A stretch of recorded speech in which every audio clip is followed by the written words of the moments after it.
അസ്സലാമു അലൈക്കും വറഹ്മത്തുള്ളാഹി വബറകാതുഹു. പ്രിയമുള്ളവരെ, വിശുദ്ധമായ റമദാനു ഷരീഫിനോട് അടുത്തുകൊണ്ടിരിക്കുന്ന നാം എങ്ങനെയാണ് നമ്മുടെ പ്രവർത്തനങ്ങളൊക്കെ നന്നാക്കിയെടുക്കേണ്ടത് എന്ന് ചിന്തിക്കുന്ന ആളുകൾ ബഹുഭൂരിഭാഗം ഉണ്ടാകും. അതിൽ നമുക്ക് പ്രധാനമായും പഠിച്ചിരിക്കേണ്ട, അറിഞ്ഞിരിക്കേണ്ട ചില കാര്യങ്ങൾ ഇൻഷാ അള്ളാഹ് ഈ ചാനലിൽ കൂടെ പറയാൻ ഞാൻ ഉദ്ദേശിക്കുകയാണ്. ഫർളായ നിസ്കാരം ഒരു മുസ്ലിമിൻ്റെ ജീവിതത്തിൽ ഒഴിച്ചുകൂടാൻ പറ്റാത്ത ഒരു പ്രവൃത്തിയാണ് നിസ്കാരം. നാം എല്ലാവരും നിസ്കരിക്കുന്നു, വുളൂ ചെയ്യുന്നു, കുളിക്കുന്നു, എല്ലാ കാര്യങ്ങളും ചെയ്യുന്നുണ്ടെങ്കിലും അത് യഥാസ്ഥിതിക്ക് ആകുന്നുണ്ടോ എന്ന് നാം പരിശോധിക്കാറില്ല. ഒരാൾ നമ്മോട് വന്ന് ചോദിക്കുകയാണ്, നിസ്കാരത്തിൻ്റെ ഷർത്തിൽ നിന്ന് രണ്ടാമത്തേത് ഏതാണെന്ന് ചോദിച്ചാൽ പെട്ടെന്ന് നമുക്ക് ഉത്തരം പറയാൻ കഴിയാത്ത സാഹചര്യമാണ് പലരിലും കാണുന്നത്. അതേപോലെ തന്നെ നിസ്കാരത്തിൻ്റെ ഷർത്തുകൾ, ഫർളുകൾ, സുന്നത്തുകൾ, വുളൂഇൻ്റെ ഷർത്തുകൾ, ഫർളുകൾ, കുളിയുടെ ഫർളുകൾ, ഷർത്തുകൾ, സുന്നത്തുകൾ എന്ന് തുടങ്ങി എല്ലാ കാര്യങ്ങളും നാം പഠിച്ചിരിക്കൽ നിർബന്ധമാണ്. പക്ഷേ ഇതാരോട് ചോദിക്കും? പുറത്ത് പറഞ്ഞാൽ മോശമല്ലേ, എനിക്ക് വുളൂഇൻ്റെ ഷർത്ത് അറിയൂല, എനിക്ക് വുളൂഇൻ്റെ ഫർള് അറിയൂല എന്ന് പുറത്ത് പറയുന്നത് ഒരു മോശമായി നാം കണക്ക് കൂട്ടുന്നു. പക്ഷെ പഠിച്ചില്ലെങ്കിൽ നമ്മുടെ പ്രവർത്തികളൊക്കെ സ്വീകരിക്കപ്പെടാത്ത, തള്ളപ്പെടുകയും ചെയ്യുന്നു. അതുകൊണ്ട് ഈ ചാനലിൽ കൂടെ ഇത് പഠിക്കാൻ താല്പര്യമുള്ള ആളുകൾ ഇൻഷാ അല്ലാഹ് കൃത്യമായി ഇത് കാണുകയാണെങ്കിൽ പരിപൂർണമായി ആരോടും അറിയിക്കാത്ത രൂപത്തിൽ നമ്മുടെ വുളൂ ശരിയാക്കാൻ നമുക്ക് സാധിക്കും, നിസ്കാരം കൃത്യമായ നിലയിലേക്ക് കൊണ്ടുവരാൻ സാധിക്കും എന്ന് ഞാൻ ആദ്യമായി പറയുകയാണ്. ചില ആളുകൾ ധരിക്കും, വേറൊന്നും പറയാൻ കിട്ടിയിട്ടില്ലേ, ഇതെന്ത് കാര്യമാണ് എന്ന് ചിന്തിക്കുന്നവരുണ്ടെങ്കിൽ പഠനം എന്ന് പറയുന്നത് ഒരിക്കലും തന്നെ തീരുന്ന കാര്യമല്ല. ഇപ്പോഴും അറിയാത്ത രൂപത്തിൽ തന്നെ പ്രവർത്തിച്ചു കൊണ്ടിരുന്നാൽ അത് നമ്മുടെ പ്രവർത്തനങ്ങൾ നഷ്ടപ്പെട്ടു പോകുന്ന രൂപത്തിലേക്ക് എത്താതിരിക്കാൻ പഠിക്കുക എന്നത് ഓരോ മുസ്ലിമിൻ്റെയും ബാധ്യതയാണ്. അപ്പം ഞാൻ ആദ്യമായിട്ട് നിസ്കാരത്തിൻ്റെ ഷർത്തിലേക്ക് പ്രവേശിക്കുകയാണ്. നിസ്കാരത്തിൻ്റെ ഷർത്തിൽ ഒന്നാമതായി പറയുന്നത് അശുദ്ധിയിൽ നിന്ന് ശുദ്ധി വരുത്തുക എന്നാണ്. അശുദ്ധിയിൽ നിന്ന് ശുദ്ധി വരുത്തുക എന്ന് പറയുമ്പോൾ ഒന്നുകിൽ കുളിക്കുക, അല്ലെങ്കിൽ വുളൂ ചെയ്യുക.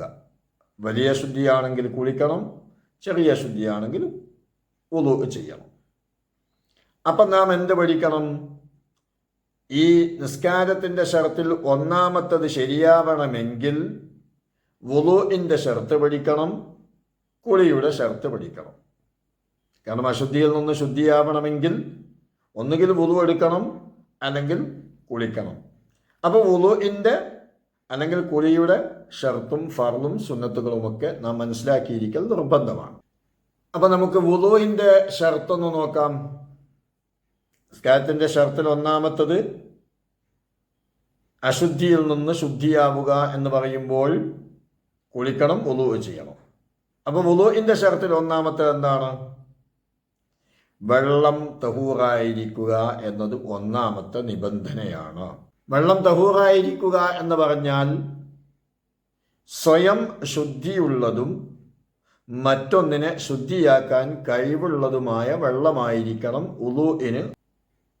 സ്വയം ശുദ്ധിയും വേണം, മറ്റൊന്നിനെ ശുദ്ധിയാക്കാൻ കഴിവും വേണം.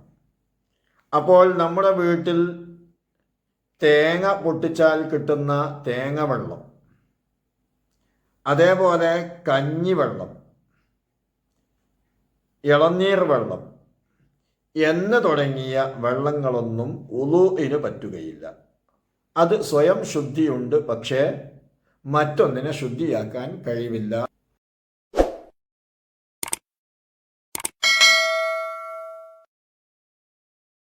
അപ്പം എന്ത് വേണം? ശുദ്ധിയുള്ള വെള്ളം കൊണ്ടായിരിക്കണം. ഉദാഹരണത്തിന് കിണറ്റിലെ വെള്ളം, കടലിലെ വെള്ളം, ഇതൊക്കെ നമുക്ക് വുളൂഇന് പറ്റും. ഇത്രയും കാര്യമാണ് ഒന്നാമത്തെ ഷർത്തിൽ പറഞ്ഞിട്ടുള്ളത്. അഥവാ നിസ്കാരത്തിൻ്റെ ഷർത്തിനോട് സാമ്യമായ വുളുഇൻ്റെ ഷർത്ത് ഒന്നാമത്തത് നാം മനസ്സിലാക്കി കഴിഞ്ഞു. വുളുഇൻ്റെ ഷർത്തിൽ രണ്ടാമത്തേത് കഴുകപ്പെടുന്ന അവയവങ്ങളിൽ വെള്ളം ഒലിപ്പിക്കുക എന്ന് പറഞ്ഞാൽ വെള്ളം കൈകൊണ്ടെടുത്ത് അത് നമ്മൾ കഴുകേണ്ട അവയവങ്ങളിലേക്ക് തൊട്ടുപുരട്ടിയത് കൊണ്ട് വുളു ശരിയാകൂല. വുളു ശരിയാകണമെങ്കിൽ വെള്ളം ഒലിപ്പിക്കണം. ആ രണ്ട് ഷർത്താണ് വുളുഇൻ്റെത് എന്ന് ഞാൻ പറഞ്ഞിട്ടുള്ളത്. നിസ്കാരത്തിൻ്റെ ഒരു ഷർത്തും പറഞ്ഞു. ബാക്കി നിസ്കാരത്തിൻ്റെ ഷർത്തുകളും വുളുഇൻ്റെ ഷർത്തുകളും ക്രമമായി പഠിക്കുകയും അതേപോലെ നിസ്കാരത്തിൻ്റെ ഫർളും വുളുഇൻ്റെ ഫർളും പഠിക്കുകയും കുളിയുടെ ഷർത്തും ഫർളും പഠിക്കുകയും അവസാനം എല്ലാത്തിൻ്റെയും സുന്നത്തുകളും പഠിക്കുകയും ചെയ്യാം. അതിനുശേഷം നമുക്ക് അതുമായി ബന്ധപ്പെട്ട ബാക്കിയുള്ള കാര്യങ്ങളിലേക്ക് കടക്കാം. ഇൻഷാ അല്ലാഹ് നിങ്ങൾക്കെല്ലാവർക്കും ഇത് ഇഷ്ടപ്പെടുമെന്ന് ഞാൻ പ്രതീക്ഷിക്കുന്നു. എല്ലാവർക്കും ഉപകരിക്കും.